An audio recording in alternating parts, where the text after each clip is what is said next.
నిర్మాణం చేసాం, పూర్తి చేసాం. మూలపేటలో పోర్టు నిర్మాణం జరుగుతూ ఉంది, అది మా హయాంలోనే. మెడికల్ కాలేజ్ నిర్మాణం జరుగుతూ ఉన్నాయి, అది మేము చేసిందే.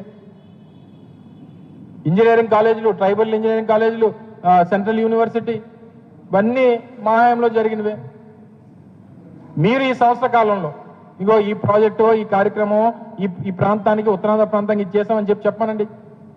కూటమి ప్రభుత్వంలో ఉన్నటువంటి ఏ నాయకుడని చెప్పానండి. చెప్పడానికి ఏం లేదు, ఎందుకంటే ఏం చేయలేదు కాబట్టి. ఇగో ఈ యాడ్ ఏదో ఇచ్చారు మొన్న, ఇది 12వ తారీఖున మాట్లాడదాం అనుకున్నా. ఆ రోజు ఆ ఫ్లైట్ ఇన్సిడెంట్ అయ్యి మాట్లాడలేకపోయింది. ఇది 12వ తారీఖున వచ్చినటువంటి ప్రభుత్వ ప్రకటన, ఇది ప్రభుత్వం ఇచ్చినటువంటి యాడ్. భోగాపురం ఎయిర్పోర్ట్ పనులు ఇందాక మీకు చెప్పినట్టు ఇది మా హయాంలో తీసుకుని వచ్చింది. ఓర్వకల్ పారిశ్రామిక కారిడార్ కానీ, కడప జిల్లా కొప్పర్తి ఇది కానీ, స్టీల్ ప్లాంట్ ప్రైవేటైజ్ చేశారు. ప్రైవేటైజేషన్కి టోటల్గా పాప ఎంప్లాయీస్ని దాదాపు 3200 మంది తీశారు. అంటే పూర్తి స్థాయిలో ప్రైవేటైజేషన్కి అడుగులు వేసేస్తా ఉన్నారు. మా వైఎస్ఆర్ కాంగ్రెస్ పార్టీ ప్రభుత్వంలో అసలు ఆ కార్మిక నాయకులందరూ కూడా ఒక టెంట్ నడిపి వారి నిరసన తెలియజేసేటువంటి పరిస్థితి ఆ రోజు ఉంటే, ఏ ఒక్కరోజు ఒక పోలీసు కూడా టెంట్ వైపు వెళ్ళలేదు.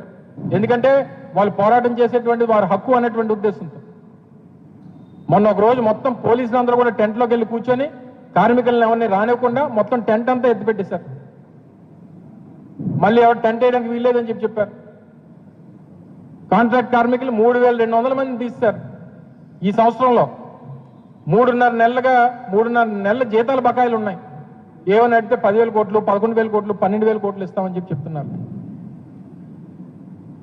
మీకున్నటువంటి ఫైనాన్షియల్ ఇన్స్టిట్యూషన్స్ నుంచి మీ తాలూకు అప్పుని ఒక ఇన్స్టిట్యూషన్ నుంచి ఇంకో ఇన్స్టిట్యూషన్ మార్చడానికి ఇచ్చినటువంటి డబ్బుని ఏదో స్థానికంగా ప్లాంట్ కార్మికులకో లేకపోతే ప్లాంట్ అభివృద్ధికి ఇచ్చినట్టు మీరు మాట్లాడితే, ఒకవేళ మీరు కాపాడేటువంటి ఉద్దేశం మీకుంటే మీరు ఎంప్లాయీస్ని ఎందుకు మీరు తీసేస్తా ఉన్నారు? రోజు రోజుకి ఎంప్లాయీస్ని తగ్గించుకుంటూ ఎందుకు వస్తున్నారు? మీరు అడుగులన్నీ ప్రైవేటైజేషన్ వైపు ఎందుకు నడుస్తూ ఉన్నాయి? వీటన్నిటి కూడా సమాధానం చెప్పడం మానేసి ఇటువంటి ఈవెంట్లు చేసుకొని మీరేదో పబ్లిసిటీ పొందాలనేటువంటి ప్రయత్నం ఇప్పటికైనా చంద్రబాబు నాయుడు గారు సంవత్సరం అయిపోయింది. మా నాయకుడు చెప్పినట్టు కళ్ళు మూసి తెరిస్తే ఇంక 3 సంవత్సరాలు అయిపోతుంది, ఎలక్షన్లు వచ్చేస్తాయి. 5 సంవత్సరాలకు ఒకసారి మనకి ప్రజాస్వామ్యంలో అవకాశం ఉంటుంది. 5 సంవత్సరాలకు ఒకసారి ఓటేసేటువంటి హక్కు ప్రజలకు వస్తుంది. తప్పకుండా మళ్ళీ మీకు బుద్ధి చెప్పేటువంటి రోజు దగ్గరలోనే ఉంది. మీరు ఇప్పటికన్నా ప్రజలకు ఇచ్చినటువంటి హామీల్ని నిలబెట్టుకునేటువంటి దానికి మీరు తాపత్రయపడండి. సమయం ఉంది, అవకాశం ఉంది. మీరు చేస్తున్నటువంటి అప్పు దేనికి ఉపయోగిస్తున్నారో తెలియదు, ఆ డబ్బు ఎవరికి ఇస్తున్నారో తెలియదు, దేనికి ఖర్చు పెడుతున్నారో తెలియదు. మీరు పడుకున్నా, లేచినా, లేకపోతే ఏ పని చేసినా మీకు అమరావతి తప్పితే మరొకటి లేదు.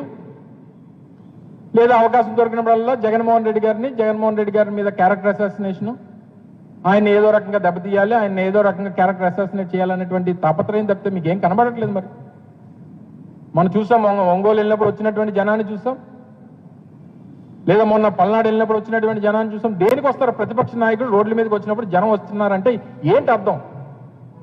అంటే ఇప్పుడున్నటువంటి ప్రభుత్వం మీద ఉన్నటువంటి వ్యతిరేకతతోనే ప్రతిపక్ష నాయకులు రోడ్డు మీదకి వస్తే ఇంత పెద్ద ఎత్తున జనం వస్తూ ఉన్నారనేటువంటిది మినిమం మీకు ఒక 45 సంవత్సరాలు రాజకీయ అనుభవం ఉన్నటువంటి నాయకుడిగా మీరు అర్థం చేసుకోవాలి కదా. అంతేగాని జగన్మోహన్ రెడ్డి గారు 40,000 మంది తరలిస్తే వచ్చేస్తారా జనం?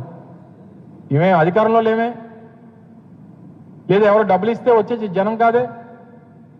కేవలం జగన్మోహన్ రెడ్డి గారి మీద అభిమానం, ఈ ప్రభుత్వం మీద ఉన్నటువంటి వ్యతిరేకతతో వస్తున్నటువంటి జనం. అది రాయలసీమ అయినా, కోస్తాంధ్ర అయినా, ఉత్తరాంధ్ర అయినా, ఎక్కడికి వెళ్ళినా అంత పెద్ద ఎత్తున జనం వస్తూ ఉన్నారంటే దానికి కారణం ఏంటనేటువంటిది ప్రభుత్వం గ్రహించాలి. ఇవన్నీ మానేసి జగన్మోహన్ రెడ్డి గారిని క్యారెక్టర్ అసాసినేట్ చేయడం, ఎక్కడ ఏ ఇష్యూ దొరికినా ఇప్పుడు సంవత్సరం అయిపోయింది, 13 నెలలు అయిపోతా ఉంది. మీకు ఏదైనా ఇబ్బంది వస్తే జగన్మోహన్ రెడ్డి గారు, మీకు ఏదైనా మంచి జరిగితే మా వల్ల జరిగిపోయిందని చెప్తారు. ఇది మీకు మొదటి నుంచి ఉన్నటువంటి మీకు మోడస్ ఆపరెండి మీకు ఇది. ఇవన్నీ మానేసి ఇప్పటికన్నా ప్రజలకు ఏదైతే హామీలు ఇచ్చారో ఆ నిరుద్యోగ భృతి కానీ, లేదా ఆడపిల్లలకి ఇస్తానన్నటువంటి ఆ 1,500 రూపాయలు కానీ, లేదా ఫ్రీ బస్సు కానీ, లేదా అన్నదాత సుఖీభావ కానీ, లేదా ఫీజు రీఎంబర్స్మెంట్లు కానీ, లేదా ఆరోగ్యశ్రీ బకాయిలు కానీ, ఇవన్నీ కూడా ఇన్ని పెద్ద ఎత్తున ప్రజలకు సంబంధించినటువంటి ఇష్యూస్ ఇన్ని రోజు కనబడతా ఉంటే ఇవన్నీ మానేసి ఆసనాలు వేసుకొని తిరగడం మానేమని చెప్పి చంద్రబాబు నాయుడు గారిని కోరుతా ఉన్నా. దయచేసి ఇవన్నీ గమనించి ప్రభుత్వం ఇప్పటికన్నా ప్రజలకు ఇచ్చినటువంటి హామీల్ని నిలబెట్టుకునేటువంటి దిశగా వారు పనిచేయాలి. లేదా వైఎస్ఆర్ కాంగ్రెస్ పార్టీ జగన్మోహన్ రెడ్డి గారి నాయకత్వంలో మరింత ఒత్తిడి ప్రభుత్వం మీద తీసుకొచ్చేటువంటి దానికి అనేక కార్యక్రమాలు రూపొందిస్తాం. అందులో భాగంగానే రేపు వైఎస్ఆర్ కాంగ్రెస్ పార్టీ యువజన విభాగం ఆధ్వర్యంలో కూడా యువత పోరు కార్యక్రమాన్ని నిర్వహించబోతా ఉన్నాం. దాని అంతటిని కూడా ఈ ప్రాంతంలో ఉన్నటువంటి యువత, ఈ ప్రాంతంలో ఉన్నటువంటి ప్రజలు, రాష్ట్రంలో అన్ని జిల్లా కేంద్రాల్లో కార్యక్రమం జరగబోతా ఉంది. అన్ని జిల్లా కేంద్రాల్లో యువత పెద్ద ఎత్తున పాల్గొని విజయవంతం చేయాల్సిందిగా మరొకసారి మీ ద్వారా కోరుతా ఉన్నాం. Thank you.